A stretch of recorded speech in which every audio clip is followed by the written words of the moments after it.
Friends, আমি আজকে একটু বেরোচ্ছি। এই বেরোলেই আমার একটু ভালো লাগে। আমি আই নো তোমাদেরও খুব ভালো লাগে আমি বেরোলে, কারণ অনেক কিছু তোমরা দেখতে পাও। নট শপিং, হ্যাঁ শপিং হচ্ছে বাড়ির প্রয়োজনের শপিং, অবশ্যই সেটা লাগে, কারণ ওটা আমাকেই করতে হবে। এবং I am very much happy যে এই সুযোগে আমার একটু ঘোরা হয়। আর ঘোরা আর কেনা একসাথে হলে টাকাটাও ঠিক হয়। তো আজকে খুব হ্যাপি। একটা জিনিস খুঁজে পাচ্ছিলাম না, সেটা চোখের সামনে দিয়ে উড়ে উড়ে বেড়াচ্ছিল, মানে ওভারলুক করে যাচ্ছিলাম, খুঁজে পেয়ে গেছি।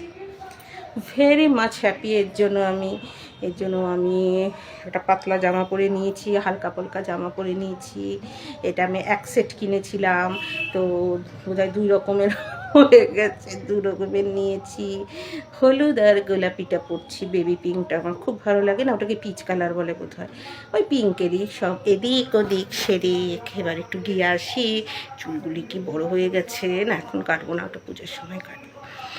একটু থাক, বড় হয়ে থাক, একটুখানি শ্যাম্পু ট্যাম্পু বেশি খরচ হোক। 3টে শ্যাম্পু লাগে, চুলের পরিমাণ বেশি তো, কোচ বেশি, 3টে শ্যাম্পু লাগে। আর হাঁচি দিই সারাক্ষণ, কী করবো বলো।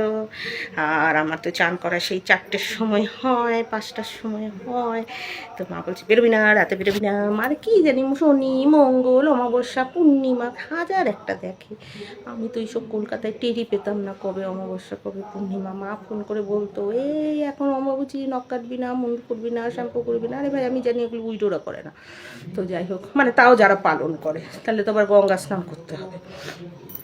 তো যাই হোক, আমি জানি না কিছু, তো ঠিক আছে, হ্যাঁ যে যা বলে একটু মেনে নিতে তো আর অসুবিধা নেই। আমি তো অত না, আমি মানি বড়দের কথা, একটু মেনে নিলে তো যদি সংসারে শান্তি থাকে, এইটুকুনি কথা। না মানার কি আছে, এটা দিয়ে তো আর আমার খাবার হজম বন্ধ হয়ে যাচ্ছে না। বুড়ো মানুষ বলেছে, বা আগেকার দিনের মা মাসিরা বলেছে, ছোট থেকেই পালন করে এসেছি, এই এদিন সেই করবি না, ওই করবি না, সেই করবি না। কলকাতায় গিয়ে তো সব উড়িয়ে দিয়েছি। কলকাতায় গিয়ে আবার আর একজন মায়ের মতো জেঠিমা, সে তো আরও ওপরে, বাপরে বাপরে বাপ।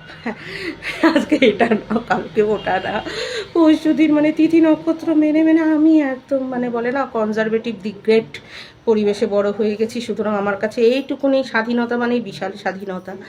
তো মানে তাতেই আমার হয়ে যায়, কারণ আমি জানি আমি এইভাবেই চলে অভ্যস্ত। তো কি করব, আমার মা ভীষণ করা, সব যারা চেনে তারা জানে। আর ওইদিকে জেঠিমাও ছিল ভীষণ করা, মানে ভীষণ মানি, এখানে এটা রাখবে না, ওখানে ওটা করবে না। আমাদের বাড়িতে তো গামছা গায়ে দিয়ে রাখা যায় না। আর এখানে যদি গামছা পরে, মানে নাইটের উপরে গামছা বা চুড়িদার উপরে গামছা দিয়ে দেখি মানুষ দোকানেও চলে যায়, বা গামছাটা গায়ে দিয়ে ভিডিও করছে, বা যাই হোক গামছা।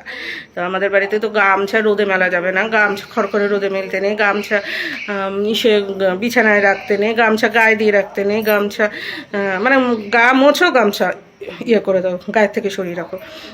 তারপরে গামছা দরজায় লাগাতে নেই, মানে দরজায় মেলে রাখতে নেই, বা দরজার মধ্যে যে মানুষ রেখে দেয় না, দরজা জানলায় করবে না। অনেক নিয়ম আছে ভাই রে ভাই রে ভাই রে ভাই, অনেক নিয়ম আছে। বৃহস্পতিবার হাঁড়ি উনা করতে নেই। তো এই মেনে মেনে মেনে মেনে উনা করতে নেই, মানে পুরো হাঁড়ির সব খাবার খেতে নেই, হাঁড়িতে একটু ভাত রেখে দিতে হয়। তো সেই হিসাবে মেনে মেনে মেনে মেনে সেই অনেক অবস্থা। চান করে মুখে মিষ্টি না দিয়ে আগুন ধরতে নেই, তারপরে বাপরে বাপ কত কিছু। তো এই করে করে তো এই অবধি এসেছি, বুঝেছ। আমার মাও শিক্ষিত, জেঠিমারাও কয়েক কোটিপতি, কিন্তু এইসব মানামানি আছে, তো তার মধ্যে আমি পড়েছি। তো ঠিক আছে, মানো।